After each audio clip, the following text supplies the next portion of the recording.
এক পুলিশ আমার গাড়িতে 400 টাকা ঘুষ খাইছিল। আপনারা জানেন না, এটা শুনছো না তোমরা?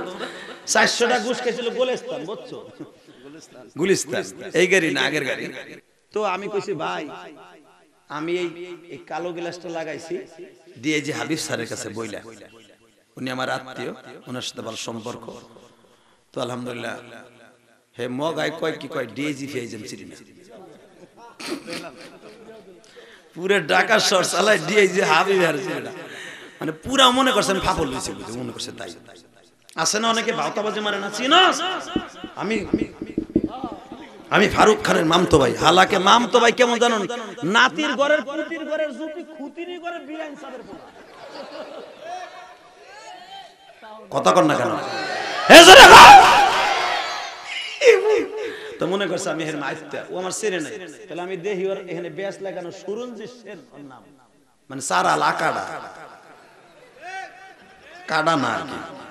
আমি দেখছি তখন আমি চিন্তা করছি আল্লাহ ভাই কি বাবা এরকম জায়গা কই তোমার, থাক আর মাত্র ওয়াজ করব 3 মিনিট এদিকে। তো আর আমি দেখছি এটা, আমি চিন্তা করছি ভাই, আমি কইছি কি ভাই সুরঞ্জিত ভাই একটা কাজ করেন, আমি কি করলে ছেড়ে দিবেন?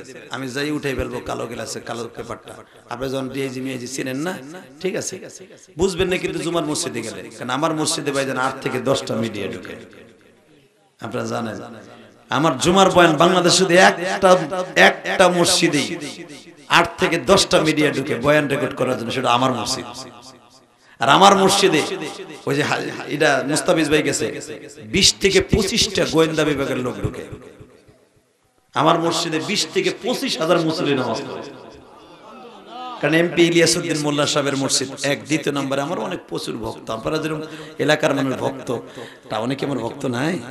আমার মসজিদে জুমার নামাজ পড়তে যায় শুধু কান্দার জন্য। আমার জুমার বয়ানগুলো কিন্তু এই বয়ানের থেকে বেশি হিট হয়, বেশি কান্নাকাটি হয়। দেখেন আল্লাহ শুকর, এটা আপনাকে দোয়া, যখন আমিন। তো বাইরে ভাই আমার কাছে কয় ওগুলো চলবে না, 4,000 টাকার মামলা নেন। আমি কই দেন রাস্তে হ্যাঁ ওই যে একটা পাইটু থাকে না, ওই যে পাইটু নিয়ে ঘুরে সার্জেনে, মানে যেটা দালাল, ও আলো বাউ করে দেয়। এখন এনে দেখেন হুজুর মানুষ বেশি পারবে না, 400 টাকা দেন, সব ঠিক আছে। দেন না, আগের গাড়ির কাছটা 500 খাইছে, 400 দেন না। আমি কই বললাম 400 টাকা কিন্তু 4,000 টাকা জাল উঠাবো, আপনি এটা বুঝে জানান।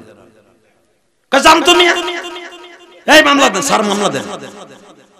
আমি কই ঠিক আছে লন 400 টা 100 দেন, এই যে 500 টাকার নোট। আমি আবার এটা জোরে উঁচা করে দিছি, এই যে 500 নেন 400 দেন। তো ওইটা আবার আমার সাথে যে ছিল ভিডিও করছে।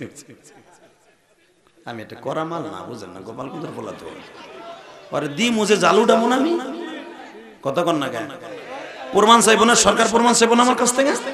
আমি প্রথম বলছি আমি জুমার নামাজ পড়াইতে যাবো এমপি সাহেবের মসজিদের, ভাই আমার সময় নাই, আমার সাইরা দেন, আমি কালো গ্লাসটা পেপারটা উঠাই ফেলে। চলবে না, আইন সবার জন্য সমান, ঠিক আছে? 4,000 টাকার মামলা আমার হয় দেন, 400 টাকা খাইয়ে ছেড়ে দিছে আমার। তাহলে আরো 3400 টাকা হইছে না, আর কাছে আমি পামু। তাহলে গেছি মসজিদে, ভাই যাইয়ে তো রাখবে যাতে জার্সি জন্মের যারা পুলিশ ডিপার্টমেন্ট শুদ্ধা মারছে, আমি আন্দা গুন্ডা মারছি, মাইরা তো দিছি। ভাই জুমার নামাজ পড়ে আইছি, আমি তো জুমা পড়ে বাসায় আর আগে ইউটিউবে যাওয়া গিয়া পুলিশ বনাম ইলিয়াস রহমান জিহাদি ফাইটিং, মানে পুলিশের গুলি দিয়ে আর আমার এক সাইডে দিয়ে ওরা সারছে। তো এইটা তো মানুষ কেনা দেখে করে না, জানি ইলিয়াস রহমান জিহাদির ইসে গুলি করছে দেখকেই তো ফোনে মারতেছি, বুলেটিং ধুমছে আন্দা গুন্দা। তা আমি আবার জুমার নামাজ পড়ে গেছি সিরাজগঞ্জ, আল্লাহর কসম করে বলি, কোরআন আমার হাতে, মিথ্যা কথা আমি বলি না। তো গেছি সিরাজগঞ্জ, যাইতেছি যমুনা সেতু পার হইছে, দেখি কি ডিআইজি ভাই পিএস রবিকে আমার ফোন দিছে, ভাই তুমি কই? আমি সিরাজগঞ্জ। কি হইছে? পুলিশের লোকে ফাইটিং দেখতেছি।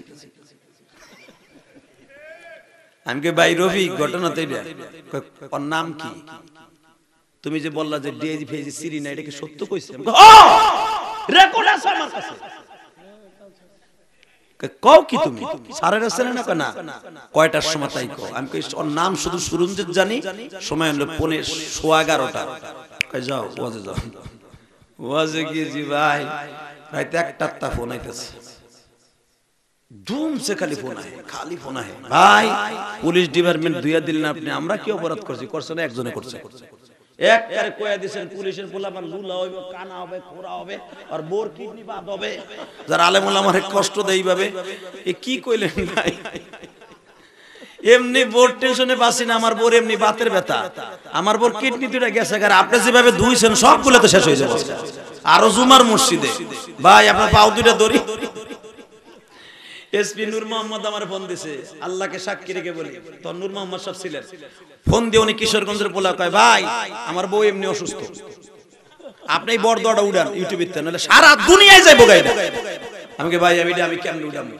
কয় তাহলে তাড়াতাড়ি আহেন, ওর নামটা কোন? ভাই আল্লাহর বিচার আছে না নাই? আছে। একজন আলেম পরিচয় আমি দিছিলাম, ভাই আমি আলেম মানুষ, আমার সাইরে দেন। সারে নাই 400 টাকা ঘুষ খাইছ, আবার কইছ বিচার কোন দিক দিয়ে আমার আল্লাহ দেয় তাই দেখো। বাইরে আরে ডাইকা নগর ভবনে পিরিশ হসপিটালে ওরম বাংলা বক্তব্য আমার জীবনে আমি শুনি নাই, যে পুলিশে বাংলা বক্তব্য ওয়াজ করতে পারে মা বোন তুইলা, আমি জীবনে শুনি নাই। শুরু করলাম আমার সামনে, আরে আল্লাহ তোর জন্য পুরা ডিপার্টমেন্ট একজন আলেম বর্দোয়া দিছে, সব বাদ সে একজন আলেম কিনা? জি স্যার, জি স্যার। তখন বুঝলি না একজন আলেম মানুষ, মাথায় টুপি দেখছিলি না? হ্যাঁ। হ্যাঁ চিনুস না? না স্যার। তোর আলেম পরিচয় দিছিল না? এর মাঝখানে আবার ছবি নাও পড়ছে, ওইগুলো তোর আমি পারতাছি না কইতে। মাঝে মাঝে কিছু মুখাস্ত ছবি না পড়ছে আবার ওরে, তা তো বুঝা লইছেন কি কইতে পারে।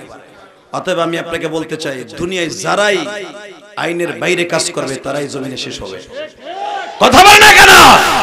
এই মুসলমানের পোলা, আজকে যারা ইসলামের বিরুদ্ধে, কোরআনের বিরুদ্ধে, আজকে মনে মনে ভাবতেছো ক্ষমতা আমার হাতে, আজকে আমার চেয়ার আছে, আজকে আমি এলাকার মাতবার সর্দার, ইলিয়াস রহমান জিয়াদি না আসার জন্য যা কিছু দরকার আমি করব না। তোমার ক্ষমতা 5 মাস 6 মাস, এরপর আমার মাবুদের ক্ষমতা শুরু। কথা বলেন না কেন? আল্লাহ জাতিকে হেফাজত করেন, জোরে আমিন। আর জোরে আমিন।